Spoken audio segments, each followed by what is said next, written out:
In the meantime the cat slowly recovered. The socket of the lost eye presented, it is true, a frightful appearance, but he no longer appeared to suffer any pain. He went about the house as usual, but, as might be expected, fled in extreme terror at my approach.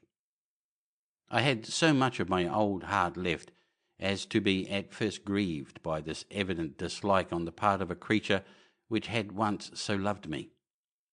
But this feeling soon gave place to irritation, and then came, as if to my final and irrevocable overthrow, the spirit of perverseness. Of this spirit philosophy takes no account. Yet I am not more sure that my soul lives than I am that perverseness is one of the primitive impulses of the human heart, one of the indivisible primary faculties or sentiments which give direction to the character of man. Who has not 100 times found himself committing a vile or silly action for no other reason than because he knows he should not? Have we not a perpetual inclination, in the teeth of our best judgment, to violate that which is law, merely because we understand it to be such? This spirit of perverseness, I say, came to my final overthrow. It was this unfathomable longing of the soul to vex itself, to offer violence to its own nature, to do wrong for the wrong's sake only, that urged me to continue and finally to consummate the injury I had inflicted upon the unoffending brute. One morning, in cool blood, I slipped a noose about its neck and hung it to the limb of a tree.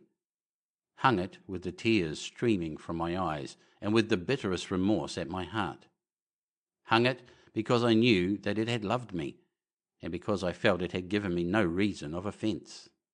Hung it because I knew that in doing so I was committing a sin, a deadly sin that would so jeopardize my immortal soul as to place it, if such a thing were possible, even beyond the reach of the infinite mercy of the most merciful and most terrible God.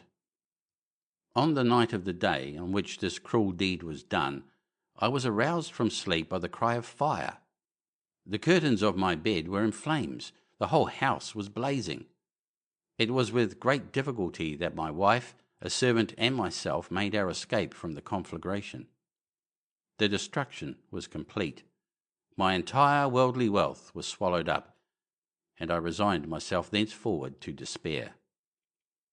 I am above the weakness of seeking to establish a sequence of cause and effect between the disaster and the atrocity, but I am detailing a chain of facts and wish not to leave even a possible link imperfect. On the day succeeding the fire, I visited the ruins. The walls, with one exception, had fallen in.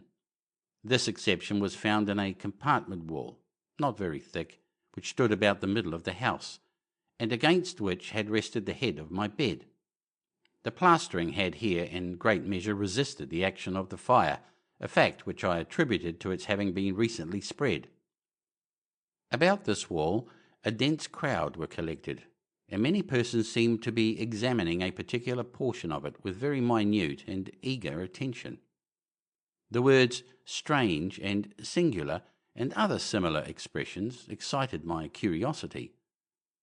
I approached and saw, as if graven in bas relief upon the white surface, the figure of a gigantic cat. The impression was given with an accuracy truly marvellous. There was a rope about the animal's neck. When I first beheld this apparition, for I could scarcely regard it as less, my wonder and my terror were extreme. But at length reflection came to my aid.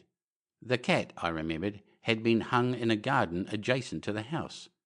Upon the alarm of fire, this garden had been immediately filled by the crowd, by someone of whom the animal must have been cut from the tree and thrown through an open window into my chamber. This had probably been done with the view of arousing me from sleep.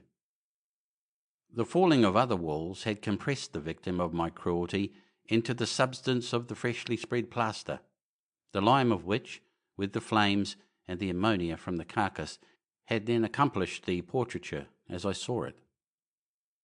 Although I thus readily accounted to my reason, if not altogether to my conscience, for the startling fact just detailed, it did not the less fail to make a deep impression upon my fancy.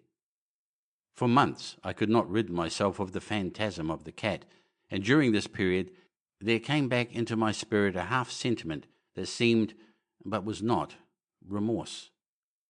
I went so far as to regret the loss of the animal, and to look about me, among the vile haunts which I now habitually frequented, for another pet of the same species and of somewhat similar appearance, with which to supply its place. One night, as I sat half stupefied in a den of more than infamy, my attention was suddenly drawn to some black object, reposing upon the head of one of the immense hogsheads of gin, or of rum, which constituted the chief furniture of the apartment. I had been looking steadily at the top of this hogshead for some minutes, and what now caused me surprise was the fact that I had not sooner perceived the object thereupon. I approached it and touched it with my hand. It was a black cat, a very large one, fully as large as Pluto, and closely resembling him in every respect but one.